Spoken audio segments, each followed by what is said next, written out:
Bonjour! Explorons ensemble le nouveau programme d'études de français immersion maternelle à la 12e année du ministère de l'Éducation et de la Formation. Je vous suggère de me suivre avec le document en allant aux pages qui sont indiquées. Selon la vision renouvelée du programme d'immersion française du Manitoba, l'élève en immersion doit bénéficier d'une expérience riche où il développe sa compétence langagière, a du succès académique et cultive son identité plurilingue.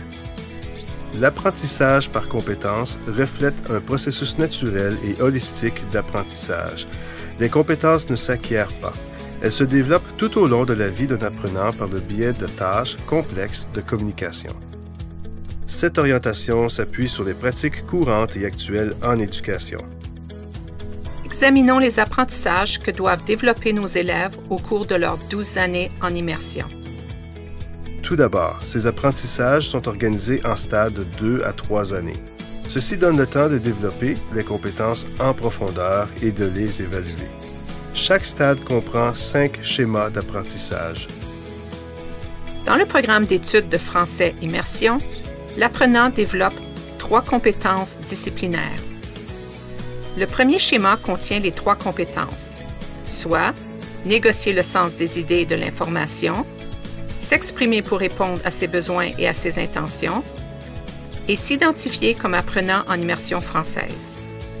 Notons que ces compétences peuvent être développées à l'oral, à l'écrit ou visuellement.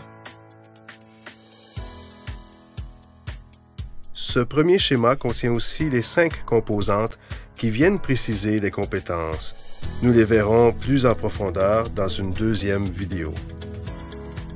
Alors que les compétences et composantes sont les mêmes pour tous les stades, les apprentissages incontournables sont spécifiques au stade dans lequel l'élève se trouve. Les AI se retrouvent sur le deuxième schéma et explicitent les attentes d'apprentissage pour chacune des compétences. Ils sont obligatoires et font l'objet d'évaluations formatives et sommatives. Ils sont travaillés et évalués en combinaison. Les AI doivent être considérés en fonction des élèves à qui ils sont destinés. Je vous invite donc à prendre connaissance du portrait de l'élève et celui de l'environnement de l'apprentissage. Il se retrouve sur le 3e schéma. Finalement, les ressources internes et ressources externes sont élaborées par année scolaire et permettent à l'élève de développer et de maîtriser les apprentissages incontournables. On les retrouve sur les 2 derniers schémas. Ils représentent des personnes, outils ou ressources qui pourraient appuyer l'élève dans son apprentissage.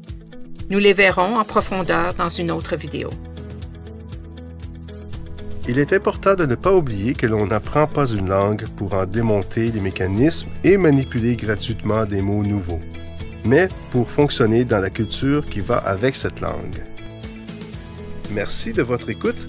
J'espère que ce bref aperçu vous aidera à mieux comprendre le nouveau programme d'études de français Immersion. Pour de plus amples renseignements, visitez le site web du ministère de l'Éducation et de la Formation du Manitoba ou communiquez directement avec le Bureau de l'Éducation française.